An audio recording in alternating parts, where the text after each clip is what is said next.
Welcome to the Ecology Building Society garden, and as the name suggests, it's all about the ecology here and really the focus on habitat, plants for pollinators, and really trying to create a whole ecosystem that is self-sustaining, needing very minimal attendance from us, and just really being a great habitat for all sorts of creatures.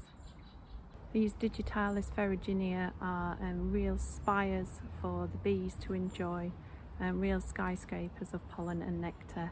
And then the sea hollies, Miss Wilmot's ghost, really looking absolutely amazing, covered in bees all day long, just really striking kind of pale colour against the dark gravel. In this area there's a real focus on habitat creation, and today in the garden it's been really wonderful to watch some little baby wrens just practicing their flying skills out of the nest and onto the log pile behind me. All day they've been in and out of the nest. When you're in this area of the garden, you'd never guess that we're right in the middle of an industrial estate, and right the other side of the hedge is a supermarket. So occasionally you will get, like now you might hear in the distance, someone's car alarm going off, but I can equally hear some little baby wrens chirping away in the background as well. And this area has been very much about creating a real diversity of habitats, to encourage in a diversity of creatures. So we've got log piles, we've got dead hedges, and also things like stone piles and some wood that's laying on the ground. So all sorts of different stages of decomposition of wood, and this will really encourage a real diversity of insects. The garden here being the headquarters for the Ecology Building Society, it's really important as well that when people come to visit that the garden looks really interesting, and so I enjoy having a bit of creative time coming up with different ways to make habitat look interesting. So here I've done a bit of a starburst around a tree that then leads into the log pile, just to make it a bit more interesting than just a pile of logs. And I think this can just generally be a really nice way to incorporate habitat into your garden without it looking like an abandoned mess. It's just to arrange things in an artistic way. So whether you've got a snaking log pile or you've laid some logs out into a pattern, it's just a really nice way of incorporating these habitats, which are really important, particularly in urban areas and places like this garden is, where we are, as I say, right in the middle of an industrial estate and mostly the land is tarmacked. So within the habitat area we've also got plenty of plants for pollinators, and that's not just the bees. We try and focus on encouraging a wide variety of insects into the garden, but we also like things to be useful and edible for us as well. So I've included plants such as this beautiful and dark orangey red hemerocallis, which has edible petals, so quite often having a little nibble on them as I'm working in the garden.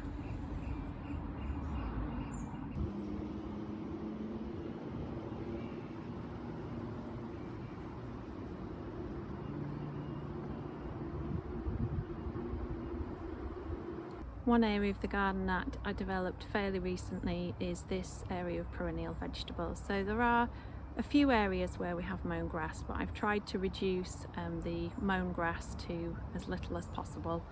And this is really about reducing inputs such as time and energy spent mowing. We do use an electric mower, which when it's charged here is fully charged by solar energy. But really we still want to try and reduce our inputs as much as possible. So instead of grass here, and we've now got perennial vegetables, I've got some plants in like Chinese artichokes and salsify. There's some everlasting onions and edible plants such as hosta, and some variegated marjoram, and even some useful plants such as the New Zealand flax, the Phormium tenax, which quite often I use as string for tying things up in the garden. So this year I've also developed a new planting in the forest garden area. This border was already here when we took on the contract about, must be 6 or 7 years ago now, and it was very much focusing on shrubs and fruiting trees, but I think the understory was not really working very effectively, and we were asked to increase the amount of plants for pollinators. And this is actually one of the last areas of the garden where we did any kind of intervention at all, really, because it was quite a nice wild bit of forest garden. We didn't want to make it look too much like a garden, we wanted it to look quite wild. But unfortunately the Rubus nepalensis that was in here just over time completely took over everything, killed off all of the ground cover layer apart from some iris, which I think just due to the nature of how they grow had managed to sort of push through the Rubus and get some light. But it formed a really dense mat of roots and branches, all in a tangled mess. It was an absolute nightmare to try and get rid of. But it had also started to climb up the shrubs and start to strangle the shrubs, and to do quite a bit of damage as well, and even kill off a few of those. So in the end I had to intervene and get rid of all of the Rubus nepalensis. I just don't want any of it back in the garden. I don't want it to start taking over again and become a real nightmare, because it's certainly something that's quite difficult to weed out from amongst other plants. So I started by cutting off and digging out what I could, and then I mulched over that with layers of cardboard, and this was really just to try and exclude as much light as possible. We also had the joy of some couch grass in this area, which if anyone's had it before will know what a nightmare it is to get rid of once you've got it. So once we had the area clear, I put together a design which really, the plants that are in there now, giving plenty of colour, are a succession plan really for the first few years. So with any forest garden, when you're starting with small trees, they're obviously over time going to get bigger and create more shade as their canopy expands. So I decided, rather than in the first few years having some plants underneath that weren't really suited to those conditions, I would put in quite a few herbs and flowering plants for pollinators that would fill the space, look really beautiful for now, and over time, as they start to get shaded out, I'll swap some of them for some more shade tolerant ground cover plants, and I can move the sun loving plants to other areas of the garden. So it's a really good idea to put some succession planning into your forest garden designs, because as I say, the trees will get bigger. They seem small at first, but they will get bigger. And also quite often people make the mistake of planting shade loving plants underneath their trees when they're really tiny, and actually that area is getting full sun. So plant some, if you've got a small tree and you want to put in some plants that are going to thrive until the tree gets bigger, then plant for the conditions that there are now rather than the conditions of when the tree is going to be big. This year I've also really been exploring the medicinal properties of plants, not just the edible side of things. So I've really started to branch out and put all sorts of different plants for different uses into my forest gardens. And this plant here, this Stachys byzantina, I actually put in as a plant for pollinators because the bees absolutely love it. They've been on and off it all day, covered in bees. But then I recently found out that the leaves actually you can use as sort of herbal first aid plasters. They're really furry and sort of have antiseptic properties as well.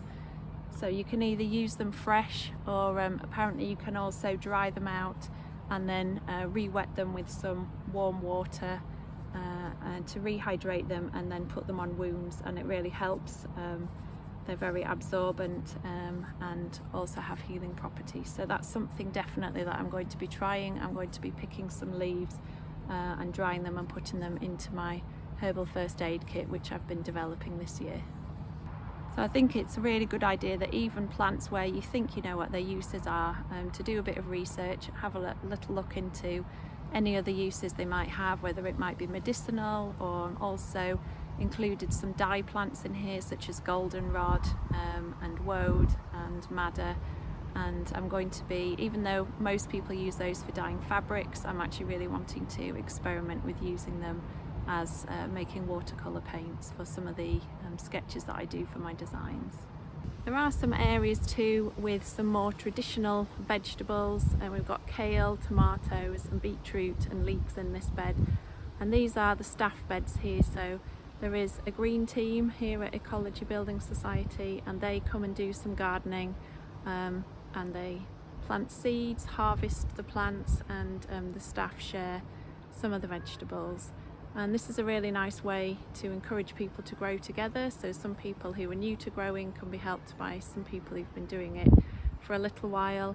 And these are raised beds, because when you're wearing your nice clothes for the office, you don't really want to be kneeling down in muddy soil to weed around your vegetables. So these raised beds work really well just as a space where the staff can do some growing.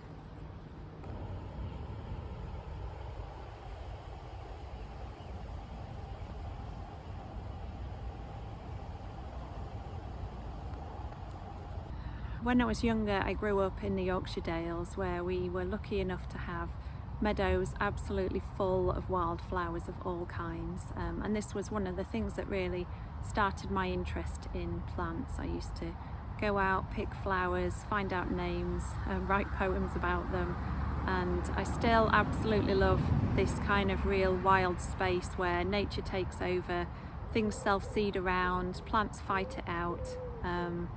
Real survival of the fittest, and it's always absolutely teeming with wildlife in here. Butterflies, moths, bees, hoverflies, frogs, hedgehogs, there's all sorts in here. It's a really lovely space. I just really enjoy the mix in here as well. There's a lot of wildflowers which self-seed around, but there used to be a herb spiral in here as well. Before we even got here, it was already overgrown.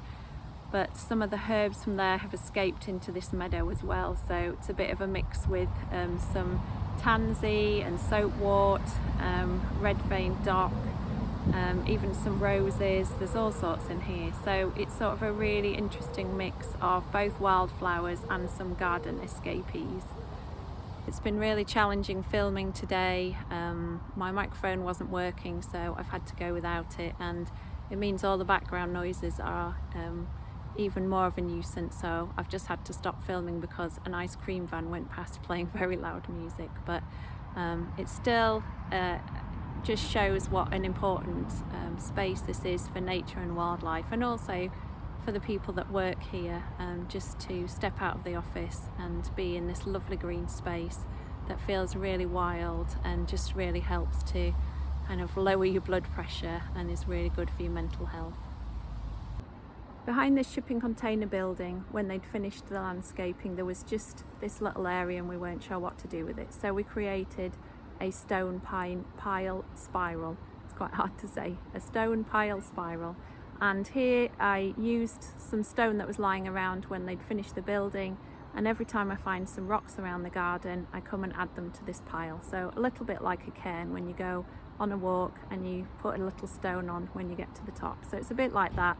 I'm often coming here, visiting this area of the garden, just adding a few stones.